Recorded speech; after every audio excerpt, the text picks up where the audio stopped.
Welcome, Dharma Warrior. In this space, we walk the path of truth with steady hearts, protect what is sacred, and choose peace without abandoning strength. Breathe in presence, breathe out resistance. Let's begin. Before we begin today's episode, I want to share something with you. Because if my tone sounds a little different today, it's because today is just one of those days. The kind of day where hormones aren't cooperating, vendors are sending confusing emails, software isn't working the way it's supposed to, and you look at your to-do list and you're thinking, absolutely not. And those days happen. The reason I'm telling you this is because I never want to pretend that I've somehow mastered life or that difficult days just disappear because you've begun healing, because it's simply not true. I've spent weeks writing, planning, building systems, solving problems, adapting to technology when it's failed, and trying to move a vision forward. Some days you feel like you're making incredible progress, and other days you feel like you're standing still simply because everything around you seems to be pushing back. But here I am. I'm still showing up. Not because today feels easy, not because I'm overflowing with motivation, but because discipline often matters more than emotion. Writing these episodes is simply a hobby and not income generating, so I am simply showing up for those that choose to walk beside me. Today's topic isn't an easy one either. In fact, it's a message I believe both those who have opposed me throughout my life and those who have faithfully walked beside me can learn something from. To my loyal listeners, I hope today's episode becomes another piece of gold you can place in your library for the moments when life just simply tests your character. And to those who once believed my silence meant weakness, ignorance, or surrender, you misunderstood it. Silence is not ignorance. Sometimes silence is discipline. Sometimes silence is restraint.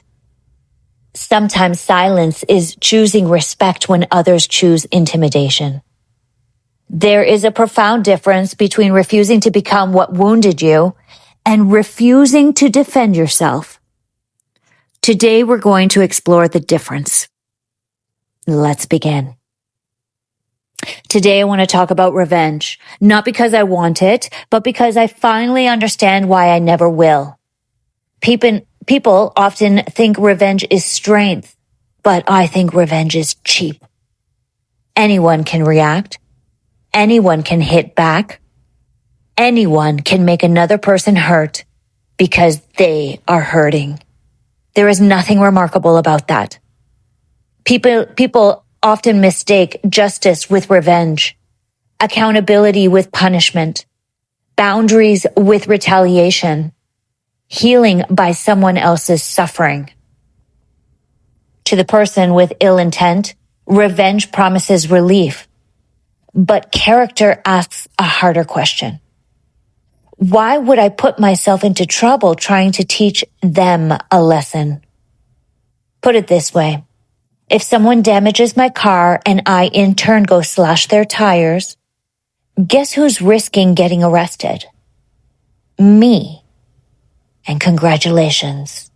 Now there are 2 damaged, revengeful humans versus 1. Not to mention, I've just added my own bad decision to theirs. That's not justice. That's stupidity. Revenge may satisfy the ego for a moment, but accountability has the power to change tomorrow. The real challenge is asking what actually will solve the problem. If I get revenge, maybe I feel better for 5 minutes, but that's a Band-Aid effect because pretty soon the masks will fall, the truth shines through, and now there's more egg on your face than a baker's souffle exploding in their face. So what does revenge change? Nothing. The same system exists, the same behaviors continue, the same virus simply finds yet another host. That does not interest me. Justice interests me. There is a difference. Justice says there are consequences. Revenge says I have to become the consequence. I refuse. Not because I cannot, but because I do not want to become anything that resembles the perpetrator and nothing of me. I have often said that if I stub my toe, I have nobody else to blame but myself. And the same principle applies to life. Our choices matter. If someone lies, if someone manipulates, if someone breaks the law, eventually those choices belong to them. I do not need to carry them. I certainly do not need to become the judge, the jury, or the executioner. If the law needs to act, then the law will act. If life teaches the lesson, let life teach it. And if you believe in God, then let God be the judge. Why would I risk adding karma on my own life trying to punish someone else? That is not freedom. That is simply yet another prison.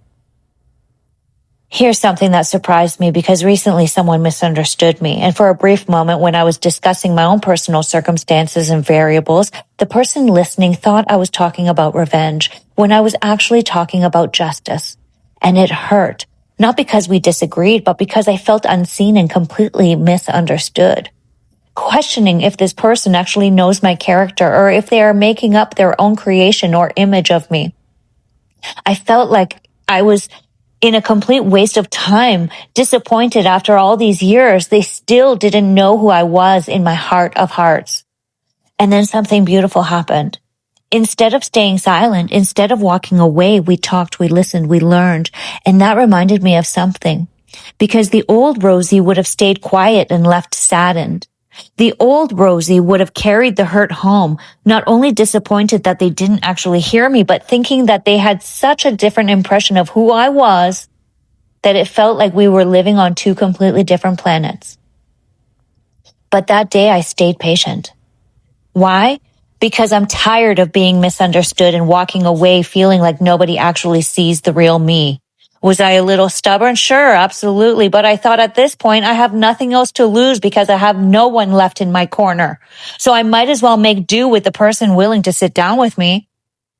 I thought to myself, Rosie, you've done enough healing to give this person the time and the space to see things differently.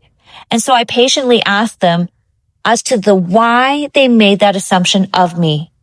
It took bravery, and truthfully, I really did put them on the spot right then and there. Had I given up on the conversation, they would have walked away with an assumption that simply wasn't true. And I like my water clear, not murky. And so with mutual patience and willingness to not assume, they finally got to the point where they could actually see me for me versus their own projection. But I had to politely confront why they would think that of me in the first place. And that is growth. You want to know why I had to finally be seen for who I am? Because I wouldn't even hurt a fly. Like literally, if one manages to fly into my apartment, I'll trap them in a cup, slide a piece of paper underneath, and carry them outside. Not because I'm trying to be a saint, it's just simply who I am. Hurting living things has never been a part of my composition. So for all of you catch and release fishermen out there, why don't you find a less harmful hobby that doesn't involve fooling, entrapping, and potentially injuring an innocent fish just so you can have a good time? So I tell you all this because I'm simply describing my character. Because if I wouldn't intentionally hurt a fly, why would anyone think I would intentionally hurt another human being? And before anyone misunderstands me, I'm talking about anyone impersonating someone else, committing fraud, signing fake signatures, illegally taking photographs, intellectual theft, and need I continue because the list is longer. Accountability is not cruelty. Consequences are not revenge. You can believe people should answer for what they've done without becoming the person who hurts them. Their own actions speak for themselves. I will stand up for myself. I will show receipts, but no harm, no foul from this gal. That is simply a line I refuse to cross. Because if I cross it, then whatever hurt me has already won. I'd rather build. I'd rather change systems. I'd rather leave something behind that protects the next person. Revenge ends with me. Justice reaches beyond me. One satisfies the ego, the other serves the future. So today I'll leave you with this question. When someone hurts you, do you want them to feel your pain Or do you want your experience to become the reason the next person doesn't have to? Because those are not the same mission. One is revenge, the other is purpose, and purpose will always outlive revenge. So be like the snake, dear Dharma warriors, for a snake does not waste its venom on every creature that crosses its path. Venom is for survival, not for settling scores. Strength isn't measured by how hard you strike back. It's measured by knowing what and who is worth protecting. Until we meet again, walk with courage, lead with compassion, and protect your peace. We are the same